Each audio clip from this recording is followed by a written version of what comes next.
Good morning students. Our today's class 12th commerce subject accountancy chapter 5th retirement or death of a partner. Topic hidden goodwill. जब भी कोई partner retire होता है या किसी partner की डेथ होती है, हम क्या है उसे एक मुश्त राशि यानी कि लमसम अमाउंट जो है उसका हिसाब चुकता करने के लिए सहमत होते हैं। ठीक है, हम उसे कौन कौन सी राशियां देते हैं? जो उसकी पूंजी है वो संचय पुनर्मूल्यांकन के बाद अगर उसका कोई हिस्सा आया है और उसके हिस्से की ख्याति, इतनी सारी अमाउंट हम उसे पे करते हैं। ठीक है, जब हम उसे पे करते हैं, मान लीजिए उसे का जो अमाउंट है वो हमें पे करनी है 4,50,000, लेकिन हम उसे पे कर रहे हैं 5 लाख। बन तो उसका रहा है 4,50,000, लेकिन हमने उसे पे कितना किया है 5 लाख। तो इससे क्या होगा कि जो हमने 50,000 रुपये एक्स्ट्रा पे किए हैं वो क्या माने जाएंगे? गुडविल के माने जाएंगे। उसी को हम गुडविल मानेंगे और जो पार्टनर गेन कर रहे हैं उसको उस अमाउंट से ही हम जितना जितना उन्होंने गेन किया है उनके कैपिटल अकाउंट्स में डेबिट करेंगे। जैसे कि हमें इलस्ट्रेशन दिया गया है, ABC partner sharing profit in the ratio 1:3। C retires and is capital after making adjustment for reserves and profit on revaluation stand at 1,80,000।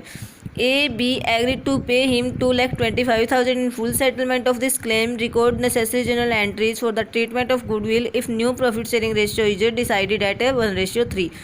क्या कह रहा है कि उसकी जो पार्टनर रिटायर हो रहा है, C रिटायर हो रहा है, सारी एडजस्टमेंट करने के बाद उसकी अमाउंट बन रही है 180, लेकिन उसे पे किया जा रहा है 2,25,000। तो क्या हम उसे एक्स्ट्रा पे कर रहे हैं? तो सबसे पहले हम लिखेंगे जो हम इसे फुल सेटलमेंट के बाद पे किया 2,25,000, उसमें से हम लेस करेंगे कि कैपिटल कितनी थी हमारी, सारी एडजस्टमेंट के बाद उसे कितना पे करना था 1,80,000। तो जब जो अमाउंट एक्स्ट्रा है वो क्या कहलाएगी? हमारी हिडन गुडविल, यानी कि गुडविल के हमने इसे इतने रुपए पे किए हैं। अब ये गुडविल है, सबसे पहले हम गेनिंग रेशियो कैलकुलेट करेंगे जो रिमेनिंग पार्टनर है उनका। ठीक है, 1:4 क्या था इसका? ओल्ड न्यू रेशियो है, ये हमें दिया हुआ है 1:3 जो रिमेनिंग पार्टनर है उनका रेशियो। तो न्यू रेशियो में से जब हम ओल्ड रेशियो को माइनस करेंगे तो इसका गेनिंग रेशियो आएगा। जो भी गुडविल की अमाउंट है उसको हम किस में एडजस्ट करेंगे? 1:5, यानी कि 1/6 भाग तो लेगा A और क्या हमारा 5/6 भाग कौन लेगा? B के कैपिटल अकाउंट में डेबिट करेंगे क्योंकि A और B जो है गेन कर रहे हैं और C को हमें क्या करना है? पे करना है।